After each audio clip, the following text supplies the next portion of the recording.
Perfect ঝরঝরে জর্দা সেমাই রান্নার জন্য পানি, চিনি এবং সেমাইয়ের পরিমাণ হতে হবে একদম ঠিকঠাক। অনেকেরই এই জর্দা সেমাই বা শুকনা সেমাই রান্না করলে ঠান্ডা হওয়ার পর সেটা শক্ত হয়ে যায়, আবার কারো ক্ষেত্রে অনেক বেশি নরম হয়ে একটার সাথে আরেকটা দলা পাকিয়ে থাকে। সেজন্যই আজকে পুরো ভিডিওতে অনেক ছোট ছোট দরকারি টিপস শেয়ার করেছি। জর্দা সেমাই তৈরির জন্য এখানে আমি 200 গ্রামের 1 প্যাকেট চিকন সেমাই নিয়েছি। প্যাকেট থেকে সেমাই বের করে ভাঙতে গেলে চারিদিকে ছড়িয়ে যাবে, তাই প্যাকেটে থাকা অবস্থাতেই ছোট ছোট করে ভেঙে নিয়েছি। একেবারে ছোট করে ভাঙা যাবে না, 1 থেকে 2 ইঞ্চির মতো লম্বা রেখে আমি এগুলো ভেঙে নিব। এবার বাটিতে নিয়ে দেখিয়ে দিচ্ছি। দেখুন, এইটুকু সাইজের করে আমি এগুলো ভেঙে নিয়েছি। তারপর হাঁড়িতে দিয়ে দিচ্ছি 1/4 কাপ ঘি। এই সেমাইয়ের মধ্যে খুব বেশি উপকরণ লাগে না, তাই চেষ্টা করবেন তেল না দিয়ে ঘি অথবা বাটার ব্যবহার করতে, তাহলে সেমাইয়ের আসল স্বাদ পাবেন।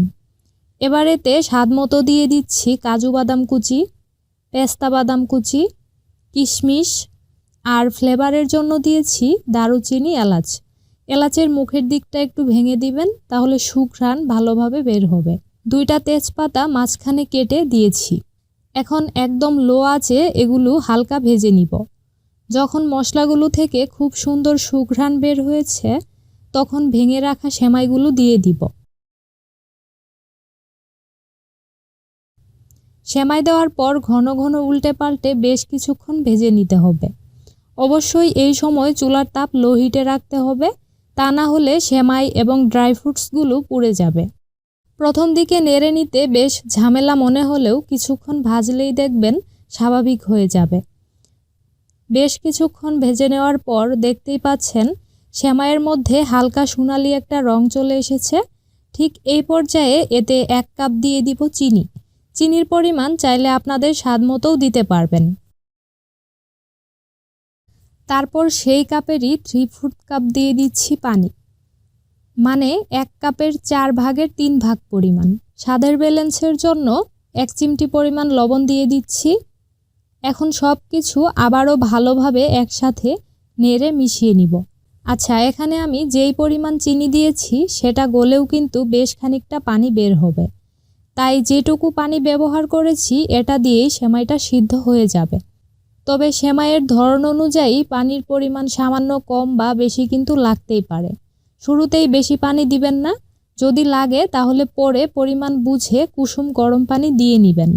আর হ্যাঁ, পানির বদলে এখানে কেউ চাইলে সমপরিমাণ দুধ দিয়েও সেমাইটা রান্না করতে পারবেন। এবার ঢাকনা দিয়ে ঢেকে চুলার লো তাপে রান্না করতে হবে সেমাইয়ের পানি পুরোপুরি শুকিয়ে যাওয়া পর্যন্ত। আর এই সময়ের মধ্যে ঢাকনা খুলে আমি কয়েকবার নেড়ে দিয়েছি।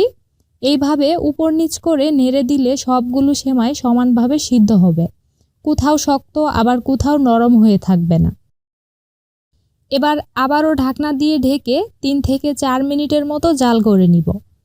তারপর বাকি পানিটুকু ঢাকনা খুলেই নেড়ে শুকিয়ে নিয়েছি। এখন সেমাইটুকু একদম গরম, তাই বেশ আঠালো লাগছে। ঠান্ডা হলে এটা একদম ঝরঝরে হয়ে যাবে। এবার চুলা বন্ধ করে সেমাই কিছুটা ঠান্ডা হওয়া পর্যন্ত এভাবেই রেখে দিব।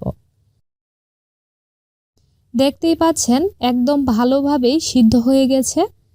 তারপর কাঁটা চামচের সাহায্যে আলতো হাতে এইভাবে একটু ছাড়িয়ে নিতে হবে। এই পদ্ধতিতে সেমাইগুলো কাঁটা চামচ দিয়ে ছাড়িয়ে নিলে একটার সাথে আরেকটা লেগে থাকবে না, একদম ঝরঝরে হয়ে যাবে। সেমাইগুলো ভালোভাবে ভেজে নিয়ে পানির পরিমাণ ঠিক রাখলে এরকমই পারফেক্ট ঝরঝরে হবে। এই রেসিপিতে সেমাই রান্না করলে ঠান্ডা হলেও শক্ত হয়ে যাবে না। আজ তাহলে এখানেই বিদায় নিচ্ছি। আল্লাহ হাফেজ।